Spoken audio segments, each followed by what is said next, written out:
mesmo com delay. A situação do Lula não se sustenta com uma série de tragédias anunciadas em Brazuela, como a quebra dos Correios, que sairá diretamente do bolso dos próprios funcionários. Após prejuízo de 2,6 bilhões, Correios pedem colaboração dos funcionários em plano de recuperação. Entre medidas, pedem que funcionários adiem férias e aceitem a redução da jornada com diminuição proporcional de salários. Mas calma que o Correio veio a público explicar o que foi que aconteceu na estatal. Correios culpam taxa das blusinhas por prejuízo em 2024. Empresa também cita aumento nas despesas judiciais. Ou seja, galera, o Taxade tirou a blusinha do pobre e de quebra quebrou os Correios. Que o prejuízo é todo nosso, né? Se der lucro, a gente não vai ver esse dinheiro, vai para políticos e sabe-se lá onde mais. Mas se der prejuízo, sai dos seus impostos. Que trabalho profissional, hein, Taxade? Numa sanha arrecadatória, prejudicou o pobre duplamente. Parabéns por tanta incompetência. Mas os Correios estarem quebrando não significa que o dinheiro para os companheiros tenha que parar de jorrar, já que a estatal gastou 4 milhões para o Gilberto Gil fazer turnê e tornou 38 milhões em patrocínios do governo Lula, como, por exemplo, pagar 6 milhões no Lulapalooza. Prioridades. Se os funcionários dos Correios não poderão tirar férias ou terão o plano de saúde cortado, isso é um problema do trabalhador. O Lula tá aqui para dizer que é um democrata e que tirou o pobre da pobreza. Pelo menos no slogan.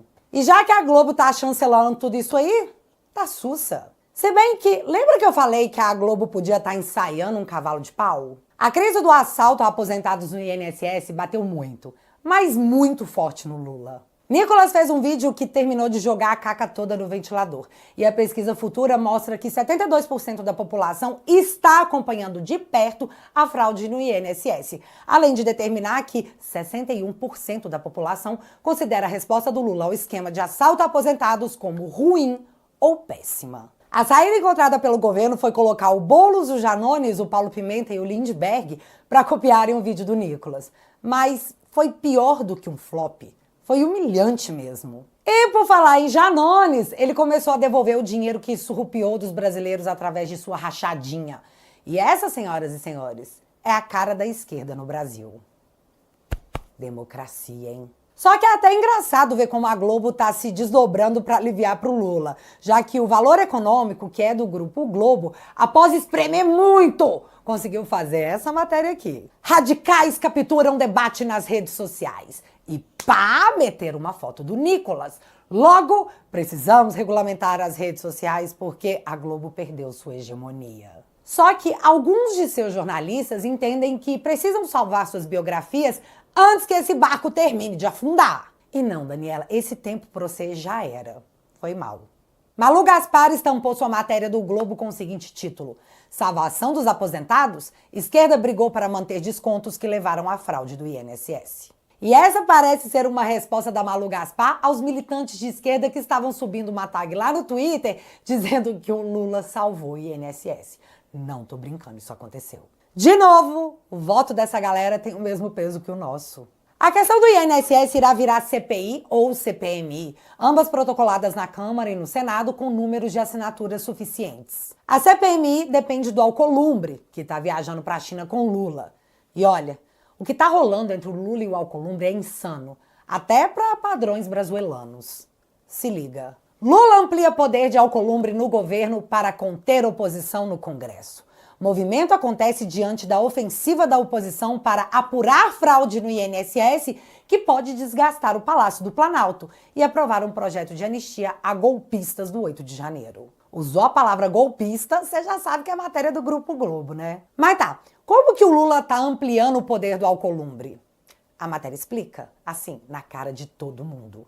Abre aspas. A relação de colaboração entre Lula e Alcolumbre, como resumem aliados dos dois, tem como objetivo colher dividendos mútuos. De um lado, o presidente Lula garante uma proteção ao seu governo diante de um apoio volátil do Congresso. Do outro, o presidente do Senado, Alcolumbre, demonstra prestígio ao indicar apadrinhados em diferentes esferas da administração pública e se torna presença constante em visitas oficiais a chefes de Estado. Fecha aspas. Gente, a matéria está dizendo claramente que o Lula está trocando a proteção do Alcolumbre por cargos na administração pública. Aliás, a estrofe seguinte dessa matéria é contando que o Alcolumbre já avisou que vai ter dificuldade para abrir essa CPMI, viu? E como assim isso não virou um escândalo? Como assim o Brasil não tá na rua enlouquecido com essa troca de favores entre os poderes, usando cargos públicos em benefícios próprios? Tá todo mundo louco? O maior escândalo nacional dos últimos anos, e o Alcolumbre já avisou que o Congresso vai ter dificuldade em investigar porque ele não vai deixar. Isso aí é democracia? Porque se isso for democracia, eu não quero. Eu posso não querer essa democracia ou eu vou ser presa? Bicho, que loucura. A outra esfera para resolver a questão do INSS seria a CPI no Congresso. Mas o Hugo Mota acabou de ser atropelado pelo STF, que o humilhou publicamente. Conforme o esperado, né? Todo mundo sabia. No vídeo anterior, quando falamos sobre a derrota imposta pela Câmara no STF, com 315 deputados dizendo que "Ei, STF, tá demais", o Alexandre convocou a primeira turma e já possui maioria para tratorar o Congresso. Só que não pode. Artigo 97 da Constituição Federal. Somente pelo voto da maioria absoluta de seus membros ou dos membros do respectivo órgão especial poderão os tribunais declarar a inconstitucionalidade de lei ou ato normativo do poder público. A primeira turma, conforme súmula vinculante do próprio STF, não poderá declarar inconstitucional ato da Câmara dos Deputados. Somente o pleno. Mas, gente, estamos num país em que empresa com processo ativo no STF banca evento para ministros do STF. Né, Barroso? Estamos num país em que o STF descumpre prazos de lei e omite duração de sigilo sobre voos de ministros usando aviões da FAB, bancado por todos nós.